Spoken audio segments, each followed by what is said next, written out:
Up here, right here. Get the mic to Bill Rabinowitz, Columbus Dispatch.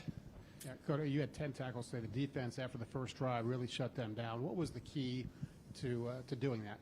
You know, I just think we had to settle in a little bit. Yeah, first drive they kind of we didn't get really get off the field at that time. But I mean, we just wanted to settle in and knock them back up front and really win first down.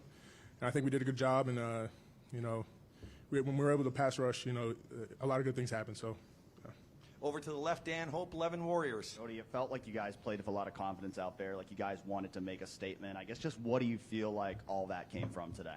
No, I just think it all speaks to our preparation during the week. You know, we know these games are going to be big. We know the crowd's going to be a big factor, but we just want to be able to play with some fun, you know, rally around our teammates and, you know, really just have a good time out there because you don't get these moments a lot. It's top 5 matchup, so we really want to take advantage of it.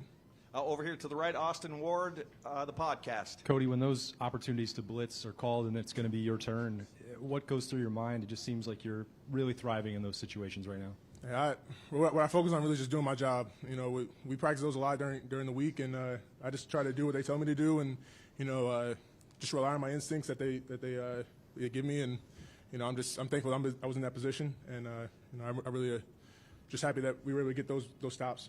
Over to the left, Jeff Gilbert, Press Pros. Cody, the blitz packages are just working better this half of the season. Are you guys putting in new stuff, or is the stuff you tried all along maybe just working now better? That's probably a better question for Coach Knowles. I mean, whatever he puts up in front of us, we just try to do it to the best of our ability, and I trust everything he does. So, you know, whatever he puts in front of us, we're just going to execute or try to execute to the best of our ability, and then just go from there. And over here to the right, this will be the last question for Cody. Spencer Holbrook, Letterman Row. Cody, are you noticing just the defensive line getting a little bit more push and allowing you to get where you need to be on those? Yeah, I mean, I'm 100% thankful for them because, I mean, I got to – for me to make plays, they make plays too. So, you know, they're holding gaps off for me, and, you know, I'm thankful we have them up front because they do the dirty work, and, you know, I always try to give thanks to the D-line.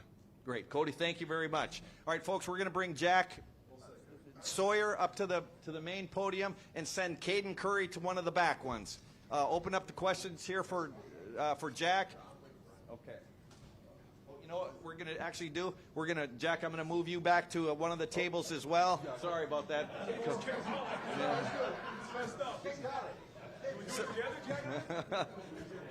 So we got Jack, Caden Curry, and Emeka Abuka at the 3 back tables, folks. Jack played. I didn't get him up here. Yeah, we'll open it up the floor for Coach Day. Over here to the right, Austin Ward, the podcast. Right. It seemed like, I don't know, this week that you've kind of had an edge about you. Some of the Pat McAfee comments yesterday got a lot of attention, and it seemed like the team also played with a little bit of an edge that was different today. What's the root of that? There's probably a lot that goes into it, but that's the way you got to play the game of football. That's the mentality that we have to have, and you know, we know that we want to be playing our best football. We also know what was at stake. You know, you don't win this game, you have no chance to go to Indianapolis and play in the Big Ten championship, and that's real. And we've had that approach here for a few weeks now, or more than that. And I got to say, I thought the crowd was awesome. I thought our guys played with great passion. I thought the two of them just, you know, played off of each other the entire game. I think the fact that they had to go to a silent cadence did make a difference in this game. It certainly did. They tried to clap early. They couldn't. They went to the silent cadence, and that made a huge difference in the game. So, you know, give the fans so much credit. I thought they brought great energy. I thought during Caleb's return, it was one of the loudest I've heard it in a while. And but our guys just played with a chip today, and that's the way you got to play the game of football.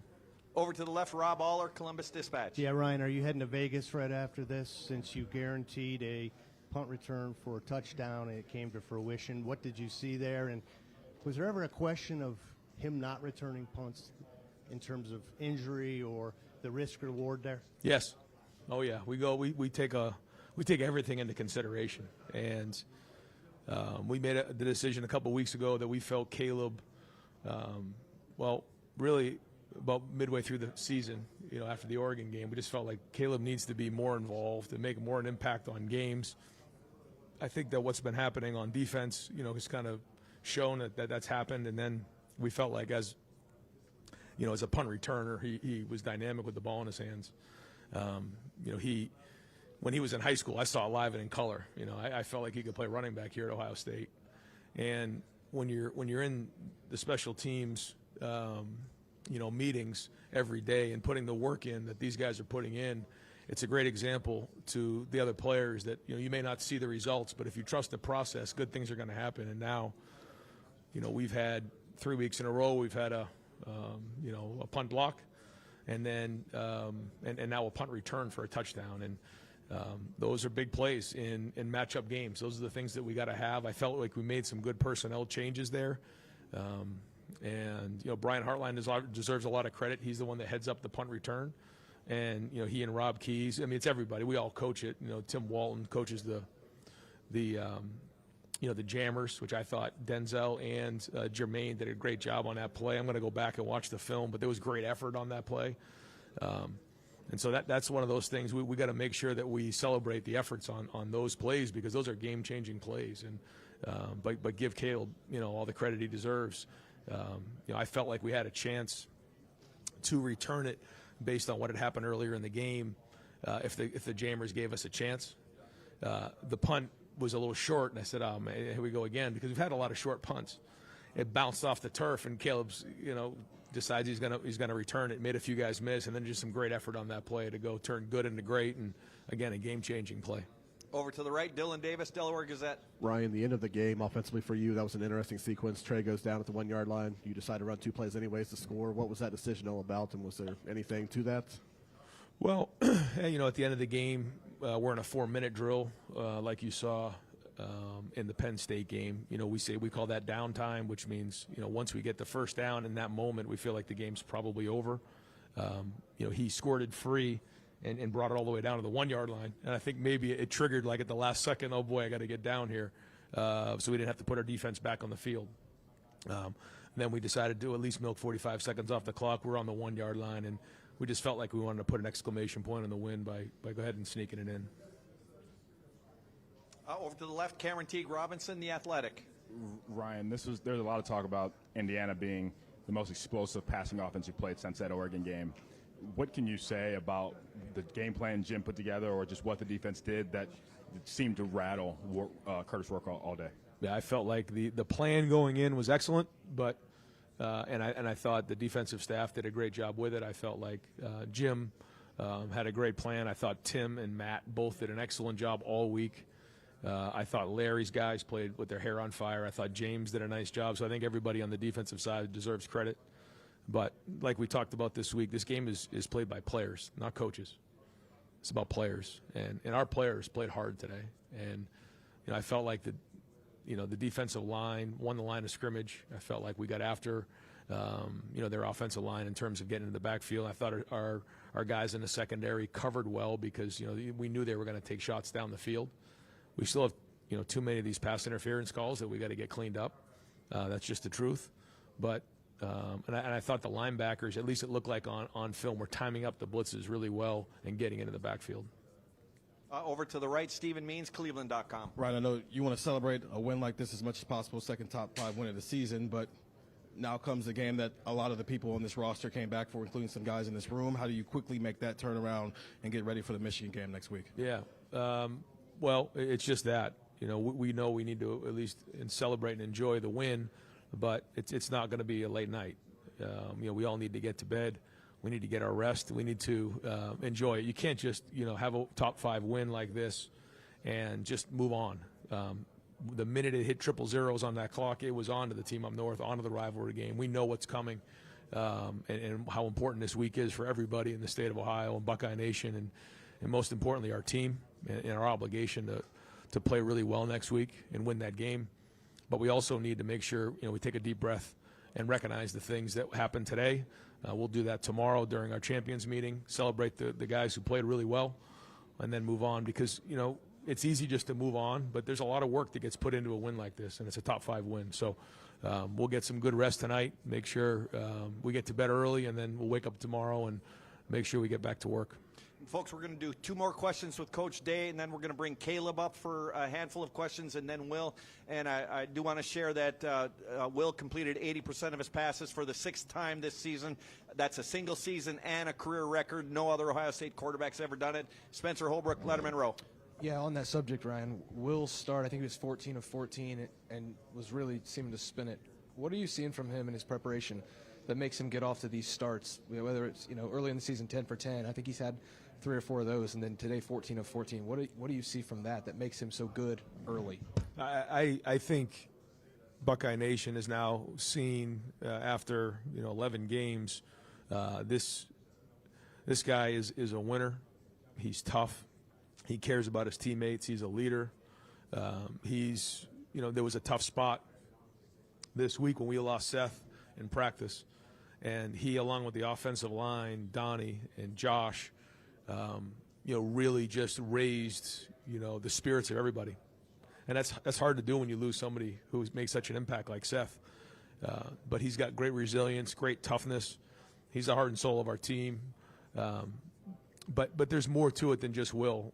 We look at the way Travion ran today. I thought Travion played his tail off today. How hard he ran, how physical he ran.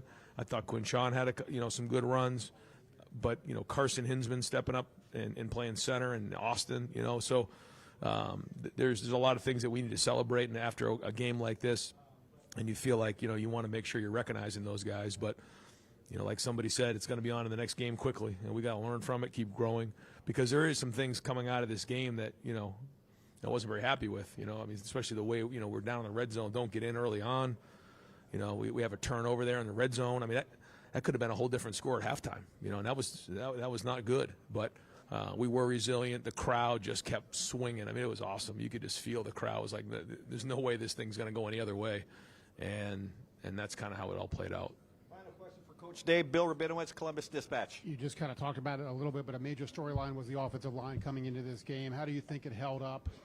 Run game was spotty, but no sacks. Against Will. Yeah, well, when you look at the number of plays, they were huddling, we were huddling. We ended up with 55 plays on a short field. So, the numbers aren't going to be as gaudy as maybe like we've talked about in the past when you're talking about 55 plays. That's 30 less plays than we used to get. So the numbers won't look that way. So I'll go off of what I saw on the field. I felt like guys were getting after it. I felt like, some of the plays that guys were just straining. And this style of defense, there is people moving every play and shifting and changing the fronts. And there were times where there were free guys in a hole, and I thought our running backs, ran downhill. But the game plan was that, if there might be a couple free guys, near the line of scrimmage, but we were going to come off the ball and not play hesitant trying to figure all that out. I think they played hard, and I thought they protected well when Will was in pass protection. Coach, thank you very much. All right, guys, thanks. Hey, folks, if we can start to finish up with Emeka in the back, we're going to bring Caleb Downs up to the front now, over to the left. Yep, right there, please, Caleb. Over to the left, Joey Kaufman, Columbus Dispatch. Caleb, on your punt return, when the ball's bouncing, is there any doubt in your mind that you're going to pick it up? Can you just kind of walk us through that whole moment? No, there was no doubt that I was going to field it. There was space there, and everybody did a really good job blocking on punt return unit. And we talked about it all week that we had a real opportunity to do it this week. And just a true blessing from God to really be able to put it in the end zone. Over here to the right, Tim May, Letterman Row. Caleb, you've always been really good with the ball in your hands. You can Google that, right? But the bottom line is, what was it like to get out there in the open field and do something like that? Ryan Day's been hinting about that for a while now, about you, and then the C.J. Hicks block near the end of that. It felt like it was normal. It felt like it was the right thing for me to have the ball in my hands, to be in the field of play. And then, as I said, they did a really good job blocking. CJ told me that he put somebody on the ground at the end of the play, so I got to go back and look at that. What do you think flipped the game today? What was that moment that flipped this game from your vantage point? Really, I think it's just a collective of the whole game. I would say at the beginning of the game we were a little shaky, but I would say after we went up by 7, it was really just, all right, we got out of halftime. It was like, okay, we got to do our jobs, and then, we just got to do our jobs, and we're going to dominate.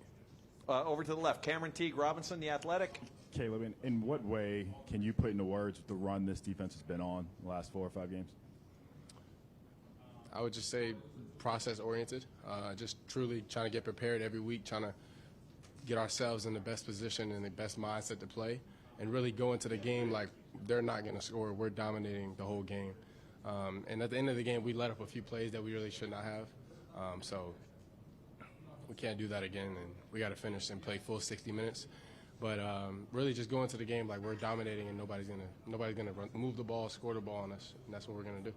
And final question for Caleb. Lori Schmidt to the left, the Columbus Dispatch. Caleb, Mecca said someone had called your TD, that they said that here it's coming, it's going to go to the house. Do you recall who that was? So I just see it on my phone. Tagan Jr. said it on TV earlier today, and that was the craziest thing because he told me probably like 3-4 weeks ago. He was like, "You get back there, you're going to score." I was like, okay. And then he did that. And then Will said on the sideline that he said it before the play happened. So I commend him for that too. Great. Caleb, thank you very much. Appreciate y'all. God bless. Thanks, Caleb. Appreciate you. Appreciate that. All right, we'll open up the floor. Questions for Will Howard over here to the right. Dylan Davis, Delaware Gazette. Will, Jerry just told us that you completed 80% of your passes for the 6th time this year. First person who's ever done that in program history, whether in a season or career. What does that mean to you, and what kind of rhythm do you think you're in right now? That's cool, man, but it really doesn't mean that much to me as long as we're winning games, man. That's really all that matters to me. Like I said, completion percentage, and if it's a good completion percentage, it means I'm making good decisions with the football and keeping us on track. So as long as we're winning games, I'm not really worried about stats. To say after this game, you seem like you were really fired up. Just meant a lot to you. Any thoughts on that?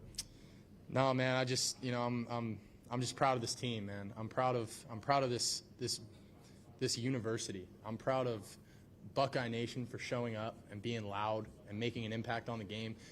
Having them go on the silent count, that really makes a difference. It really does. And truly, that was the loudest I've ever heard Ohio Stadium. That was the loudest I've ever heard it in there. It was turned up, man. After that, I don't think I've ever gone crazier on a sideline than I did after Caleb's punt return. I think that was really what sealed the game for us right there. Like, that just put him out of it. Got a lot of respect for what they do and what Coach Signetti has done over there. They've had a heck of a turnaround, man. But, you got to remember you're coming in to play the Buckeyes, man. It's a little different. Over to the left, Joey Kaufman, Columbus Dispatch. Will, what do you remember telling Caleb before he went back there for that touchdown? And I guess what made you so bullish on him taking it back? I didn't say anything to him. I forget who was next to me, but I go, Two's taking this 74 yards at the crib right here. Watch this. And, you guys saw what he did. So he's a special player, man. He might be one of the best football players I've been around, just period. He's just so instinctual, so smart. And, you see what he does with the ball in his hands, and he's a defensive player. So, you can watch the film, turn it on. He's a heck of a player. All right, Mac.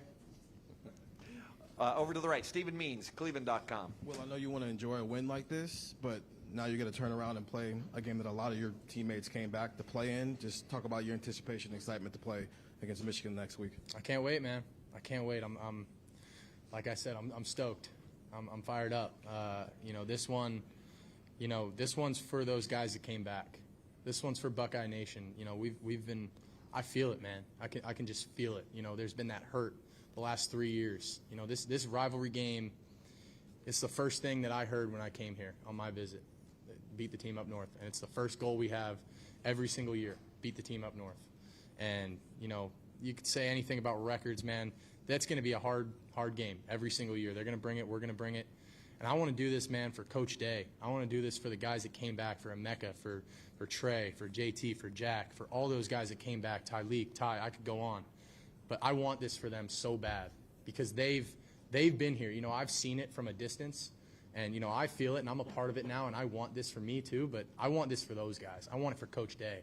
Shut up the haters and be able to go out there and say, man, this is the Ohio State Buckeyes, and this rivalry game means everything, man. We talk about it all the time. It's all over the place in our building, and I'm just honored to be able to be a part of it, and I won't take it lightly. And this is the biggest game of our season, and I'm looking forward to it, man. Over to the left, Jeff Gilbert, Press Pros. What was your role? What kind of leadership role did you take in helping this offensive line get ready this week? And then secondly, how well did Carson play?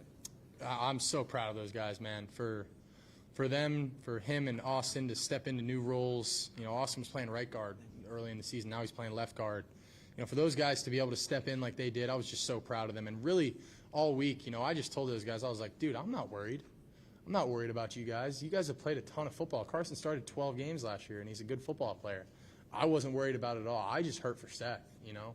That was the biggest thing on my heart, was that I just hurt for my brother who just lost the rest of his season. And I told those guys, man, like, I'm not worried about, you know, you can say whatever you want about who we throw in there. I don't care. Like, you know, it's next man up mentality. It's competitive excellence. I'm so proud of those guys for how they stepped up, and I think they did a heck of a job today. Tim May, Letterman Row. Yeah, Will, with the exception of those two dead ends in the red zone, you know, in the first half, do you feel it's almost like as close as y'all have come to a full game? I mean, against decent competition this season. I'm talking about offense, defense, special teams. What's your take on that? Yeah, you know, I think the defense played a heck of a game. For me, offensively, you know, having 2 stall outs in the red zone, 2 turnovers in the red zone, that can't happen. You know, the score really should have been 10 points more. And that's how I look at it. 'Cause I'm never going to come out of a game like fully satisfied. That's just not who I am. Like, I just don't operate that way. But I'm proud of this team, man. Like, we put together a really good performance on all 3 phases. I think the defense did a heck of a job. After that first drive, I don't think they barely moved the ball, 20 yards. Like, they couldn't do anything. And, the special teams making the 2 plays that they did changes the game, man. And offensively, I think we did what we had to do. Obviously got to go watch the film, clean some things up. But, no, I'm proud of this team, man, and we're picking up momentum at the right time. Rob Aller, over to the left, Columbus Dispatch. Yeah, it seemed like the most complete game. Is the way you played today, not you, but the team, with attitude, with execution, is that good enough to win next week and to win it all? I don't want to say yes or no on that because we're going to need to turn it up. And I still don't think you've seen our best. That's the mindset that this team has. And, when you go into that locker room and you look in the eyes of every single guy, you see it, man. You see that edge. And I've never been on a team that, the last time I saw this edge in people's eyes was when we won the Big 12. Like that. I see that, man. I see that. And I know that we have more in the tank, and we're fired up. We're going to enjoy this one, but we're fired up, man. We got 2 big weeks coming up here. Go take care of business next week. The week after that, like, we're not worried about that, man. I'm getting ahead of myself, but we got to go out there, and this week's the biggest game of the year. Beat the team up north, man. That's what we say from the moment I got here. Don't wear blue. Just beat the team up north. Over here to the right, Noah Weiskopf, the Lantern. Well, Caleb was 9 years old the last time an Ohio State player returned a punt for a touchdown. How big of an impact just to see overall? He's an unbelievable player, man. I said it earlier. He's one of the best football players I've been around ever. Like, all-around football players. Like, I mean, he's special, man. He's a difference maker. He's smart. He's instinctual. He's great with the ball in his hand. You could probably put him at running back, and I think he'd do pretty damn well too. He's just a hell of a football player, and I can't emphasize how happy I am that he's on my team. We got just time for a couple more. Cameron Teague Robinson, The Athletic. Will, what did you see on that 3rd and 35? It seemed like the pocket collapsed, and you had to kind of make a play. Just what did you see from that, and then also the 4th and 10 or 4th and 11? The 3rd and 35, you said? Yeah.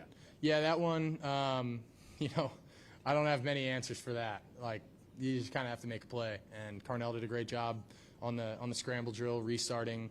We had a concept that we is like our 3rd and long concept, and but 35 yards is damn hard to get. But the fact that we were able to get 25 put us in a situation to go for it on 4th down and then get that 4th down, that was huge, man. I think that really set the tone for the game and said, like, oh, okay, we're here to play, and I don't really have any answers on how that happened. It's just players making plays and guys getting open for me down the field, and shout out to Carnell for that. I mean, he did a heck of a job on that drive. Over here to the right, Bill Rabinowitz, Columbus Dispatch. Well, obviously, Michigan's had a tough year for them. I think I know the answer to this, but their record means nothing, right? I mean, how irrelevant is the record when it comes to this rivalry in your guys' eyes? Absolutely nothing. means absolutely nothing. This game is as big as they come, man. It's the Michigan-Ohio State game. You know, I'm sorry I just said that, but it's a team up north Ohio State game. Like it's everything. It doesn't matter what their record is. I couldn't care less. It means everything, and I'm just so excited to go out there and to do this for my brothers, for Coach Day, for everyone out there in Buckeye Nation that's been hurting. I can't wait, man. And final question, Dan Hope, 11 Warriors. Well, on that final drive there, just kind of what drove you guys to want to kind of put an exclamation point about it, and what was going through your mind when Trey slid down at the 1?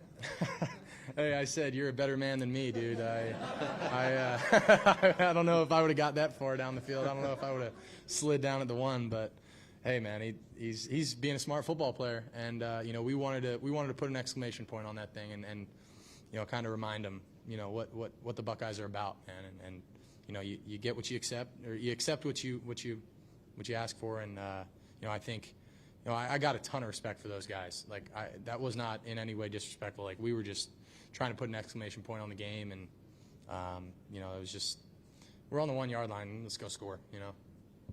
Will, congratulations on the win. Thank you very much. Thank you, guys. Go Bucks. And folks, that was Will's 101st career total touchdowns. That's rushing touchdowns, receiving touchdowns, and passing touchdowns. His 101st. No, his record was 104 total. Yeah. Luis.